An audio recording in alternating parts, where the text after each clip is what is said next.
Hi, welcome to Anaprime Recap. Everyone around him has become a macabre, diabolical puppet controlled by an underworld entity. We continue our journey through the anime, The Immortal King, Season 2. Episodes 7, 8 and 9. At the Sun Clan home, the father of the family is in a call with an old friend, hoping that he can help him with 200 million spiritual energy so that he can pay off some of the debts his company has. However, he receives no support, and is totally shaken by this. Sun Rong observes the whole situation with a sad look on her face. After all, there's nothing she can do about it. The estate clerk knocks on the door and informs him of the arrival of a document from the Court of Justice, asking him to appear the next day. At that very moment, a person observes this whole scene from a mysterious place. The girl's friends go to visit her in her hometown. After all, the young girl has moved with her family as a result of her father's debts, and now lives on the Flower Fruit Mountain, a huge place far away from the city. Sun Rong surprises her colleagues by arriving on the scene Tarzan style, running through trees and swinging on vines, wearing prehistoric clothing. As they are taken to their new home, Kuo Hao says that there is no need for them to go back to living in the Stone Age, but Mr. Sun explains that they have mortgaged all their possessions and that their generation of ancestors have always worked hard, so they would work hard to conquer everything again. On the other hand, the Tang family celebrates the downfall of their secular adversary. They received the help of a man who was the major cause of the Sun family's bankruptcy. He manipulated the spiritual stock market, shaping the whole scenario so that his target would be hurt the most. Tang Jins calls him Uncle Richman and asks the man why he is offering his help to his relatives. The fellow then replies that he performed the action only because he needs spiritual energy. Back at Flower Fruit Mountain, Wang Ling talks to his friend and says he is willing to help with the whole situation, but the girl thanks him and says that her family may have lost everything, but they still have their worker bee spirit, and so they will strive to rebuild all their assets again. The group of friends then decide to go back to their homes, and halfway there, a limousine almost hits them. Kuo Hao yells at the driver, but at that moment Ling has a bad feeling.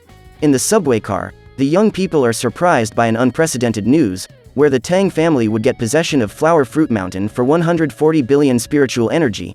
The ceremony will be held the next day in a cave nearby, where the heirs of both companies will sign a bloody agreement at the takeover ceremony. Wang Ling then remembers the limousine that almost hit them and remembers that it had the Tang company's symbol on it. At that moment things start to make sense, and immediately Xiao Yu tries to call her friend, but no one answers her call. Kuo Hao hypothesizes that maybe the young woman is being forced to do this. The day of the ceremony arrives and the families gather to enter the process of acquiring the mountain. Meanwhile, Xiao Bei is mapping the area and identifies that some people have arrived. At this moment we observe that Wang Ling and his friends are carrying their spirit swords and are ready to enter the meeting place. At that moment they are surprised by one of Tang Jin's classmates who also participated in the spirit tournament. The young man was on guard and didn't intend to let anyone pass him. Quickly Chen Zhao moves toward his opponent with his blade, generating a great impact throughout the forest. Kuo Hao and his friend are completely immobilized by Xiao Bei's energy webs. The young men try to break free, but can't, and just as they were about to be attacked, Xiao Yu conjures several spirit butterflies with her sword, causing them to cut the paralysis magic. The young men duel again while the girls fight on top of the trees. With this opportunity, Wang Ling rushes toward the ceremony to stop his friend from doing this. At the climax of the great event, the heirs are ordered to sign the document with a blood pact. Tang Jins bites his finger and leaves his mark on the paper, leaving only Sun Rong to sign for the whole thing to come true. At this moment, the protagonist takes his friend's arm and leads her away from that place, leaving everyone there without explanation. After an arduous battle, the group friends also manage to reach the place, but they are all surprised by the prodigal girl, who states that she is doing this of her own free will. In light of this, she explains that the day before, after her colleagues left, the head of the Tang family offered a proposal to buy the Flower Fruit Mountain, but the girl immediately denied it, saying that no matter how many years it would take to get her property back, she would never make any deal with him. Her parents on the other hand explained to her that it might take centuries before they stabilized and that this proposal could save their lives. Hearing this, the young woman accepts for the good of her family. After learning the whole story, the group of friends walk to leave the place and Sun Rong returns to the ceremony. At this instant, Ling carries the sachet his friend gave her. Then the young man enters the place where the waterfall was and quickly starts pulling something from the place. His friends, not understanding anything, come closer and Xiao Yu realizes that there is a hidden creature there, called the Star Worm, a terrible subterranean demon that sucks the Earth's spiritual energy, and this was the cause behind the Sun family's bankruptcy. After all, it drained all the power that this place produced. At this moment we discover that the mysterious man from before was inside the demon, controlling all its functions. Ling, with the help of his friends, manages to remove the parasite from the place, at which point the worm collapses and immediately explodes together with the mysterious man. The stolen spiritual energy returns to the Sun family. The girl prodigy who was about to sign the bloody deal is surprised by one of her officials, stating that the family's stock has gone back up, after which the hero Zhou Yi appears at the ceremony with his squadron, warning that there has been a manipulation of spiritual energy done by the Tang family. Sun Rong is comforted by the whole situation, and in the distance she sees Ling carrying the sachet she had presented him with. At the Songhai Spiritual Sword Art Assembly, students are invited to participate in the event in order to demonstrate their skills with their powerful blades. The host then introduces the judges of the program, the first being the hero, Zhou Yi, then the instructor Xie from 59 High, and lastly the famous duo Ling Yuan and Hanser, two girls who believe in the existence of art and beauty in the midst of combat. The commentator then reveals that the organizer has prepared prizes for viewers, the first being a ticket to Fort Skyloop, an amazing space station. Well, the program has started, and the first contestant presented as Sun Rong. However, at this very moment we realize that the mystery man was also watching the broadcast. The girl comes on stage and Zhou Yi asks her what she will do in her performance. The prodigy girl then replies that she will perform the ancestral skill sword of the sun, Ocean Dance. The young girl then begins to perform her movements in a rhythm that controls more than a dozen swords around her. Wang Ling, who was in the audience with his friends, notices something strange, and at the same instant, the swords fall on the instructor Xie, who is quickly saved by Wang, and some of the weapons try to hit the hero, but he dodges them. Sun Rong also almost suffers the attack, but manages to dodge it. She gets a warning from the jury, and after that she is judged by the entire audience and spectators. The girl leaves disappointed, but is comforted by her friends that it wasn't her fault for the mistakes that occurred. The commentator announces the next participant, this being a duo performance. Chen Zhao and Kuo Hao take the stage ready to demonstrate their great act. The young men will demonstrate how they hold a sword while blindfolded, and the audience goes wild with this announcement. Kuo Hao carries his friend's blade, and with his permission he advances to strike him. Chen Zhao releases the arms of his guardian spirit to stop the strong blow he will receive. Watching this scene, the mysterious man again sets off some kind of device to disrupt the presentation. The attack with the sword is carried out. The young man tries to grab it, but misses the defense time, and so is hit directly on his head, causing even a bleed, but the young man seems to have felt nothing from the impact. His friend then thanks everyone and distorts the whole performance, saying that this was the demonstration of Chen Zhao and his iron head. The two are applauded and quickly leave the stage. On the space station, the agents identify that the number of online viewers has exceeded 1 million, exceeding the spiritual energy rate on the platform. Somehow, the presentations that were going wrong attracted more attention from the public. The commentator takes the stage announcing the next candidate, and she is Xiao Bei, a student of 59 High, demonstrating to everyone her ability to control spiritual swords, moving thousands of blades around her with the help of her body. Everyone applauds, and the last participant of the event is declared. Her name is Lin Xiaoyu, student of 60 High. The girl performs a dance in a delicate rhythm in a green field, and with a few steps she manages to manipulate nature in her favor, using her flowering sword that with its power makes a simple seed quickly transform into a gigantic tree. And to end her grandiose act, she changes her elemental style, setting fire to a large part of the arena so that it would then go out and end her performance, but the young woman tries to put it out several times and fails.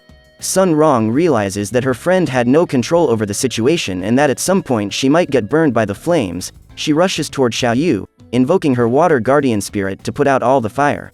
Lin Xiaoyu finishes her act by making the huge tree bloom again with its pink flowers running all over the stage. The audience loves the performance and applauds the girls for their amazing duo work in controlling the elements with their swords. With this, we learn that the event has accumulated about 1 billion spiritual energy, and surprisingly the great villain then comes out of hiding and in the middle of the stage interrupts the whole ceremony, stating that his plan for world domination will begin. At that instant a corrupted energy takes over all the communication systems and through this, takes control of the population that was watching the show, but Sun Rong and Xiaoyu are not under the spell, and the man is left without understanding what happened. Wang Ling appears on the stage, explaining that he moved the control key 2 meters forward, so that the girls were not hit by the spell. The mysterious man is enraged by this and says that his only choice is to act violently, but at that instant the host stands in front of him, and while revealing all his muscles, lands a brutal punch on the weirdo who flies away. Sun Rong then tries to undo the magic, but can't. Xiaoyu explains that this is no ordinary control spell.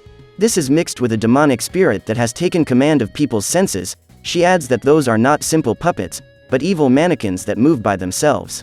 In the underground prison of 59 High, GN Lu Ying realizes that someone has activated the final control over all people. She takes advantage of the situation to try to escape from that place once again.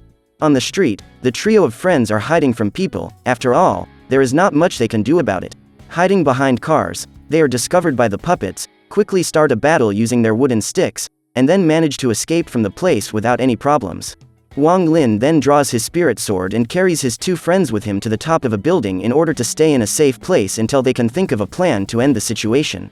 While they were discussing what to do, something was thrown at Sun Rong's head, and as they looked towards the street, they noticed that there was a crowd of people taking over the whole place, bizarrely forming a sort of human ladder to reach the girl. In the distance, the trio realizes that Chen Zhao is also being controlled, and concentrating his energy on his feet, the young man runs at incredible speed, taking out everyone in his path, and then scaling the building. He flies over the building and shouts that he likes Sun Rong, but she replies that she doesn't like him, causing the young man to lose his seal of control and fall face first to the ground.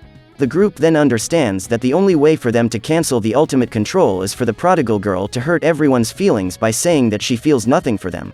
From the top of the building she shouts that she doesn't care about any of them, and immediately the seal on their heads is destroyed, causing them to quickly return to normal. Xiao Yu, observing the occasion, states that there are many people who are still being controlled and that just shouting at a few would not reverse the situation. Sun Rong decides to make a transmission with her cell phone, so that everyone will be freed from control, but her idea fails early on, noticing that her cell phone had no signal. In the distance, the group identifies a transmission tower and gets ready to go there, but what they don't expect is that the criminal leader is already there. GN Lu Ying begins to make an evil speech saying that they won't be able to save the world this time, but realizes that the group begins to make several hand signals, but she can't hear them. She then realizes that she is being warned about a gigantic meteor that is coming her way.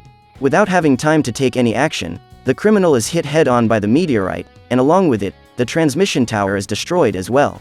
Wang Ling uses his eye power to see who was responsible for that attack and realizes that it was the mysterious man who at that moment was on the moon. Stunned by the destruction of the cell tower, the group goes back to thinking about where they could get a smartphone signal. Ling then has the brilliant idea of broadcasting through the space station. After all, he took the 2 tickets that were the first prize of the event. The Guardian says that he can't bear all that weight at his age, but his master tells him that he will give him 2 packets of instant noodles if he takes them to the place. Immediately the group is surrounded by several people, but Chen Zhao says that they only have 2 tickets and that Wang Ling and Sun Rong should follow and save the population. Xiao Yu agrees with this and both go over the large crowd that surrounded them in order to give their friends time to get to the train. The pair then run and get into the wagon that will take them to the space station. Alone in that place, the protagonist tells his friend that he wants to say something to her, but doesn't know if that is the right occasion, but the girl replies that it is no problem and is willing to listen to what he has to say. Wang Ling then comments that due to the catastrophe in much of the world, there was no one to check the tickets at the train entrance, so his friends could have come with them without any problem. The girl is unhappy because she thought it was something romantic or actually important, but at the same time she realizes that they made the mistake of not taking their classmates along with them. When they finally arrive at the space station, Ling makes all the connections for her friend to start the transmission, and in front of the Earth and all the inhabitants on it, she introduces herself and says that she always thought she was the center of the universe. After all, she was born into a rich family and had everything she wanted, but this changed when she started studying at 59 High. In that place she realized she was nothing like she thought she was. She decided to sign up for the event to get the attention of her family and friends again, and ironically managed to get the attention of the whole world at once, but at that moment she only wanted to be noticed by one man. Upon hearing that message, everyone starts to cry and so their seals are completely destroyed. Chen Zhao and Xiao Yu note that the mission has been successfully completed. But a bigger problem was looming on Earth, a large meteor that was being controlled by the mysterious man, who ultimately revealed his true form, turning into a demonic serpent, who intended to blow up the entire world of humans. Wang Ling notices the fear in Sun Rong's eyes and says he will handle it. And so he hurls his sword at the gigantic meteorite, causing it to explode into thousands of pieces, saving the Earth and ending that day with a dazzling meteor shower. Wang Ling saved the day once again, this time alongside Sun Rong. Are there limits to the power of the weak young man? So, what did you think of this anime? Leave it in the comments below. And if you liked the video, like it and subscribe for more anime recaps. See you next time.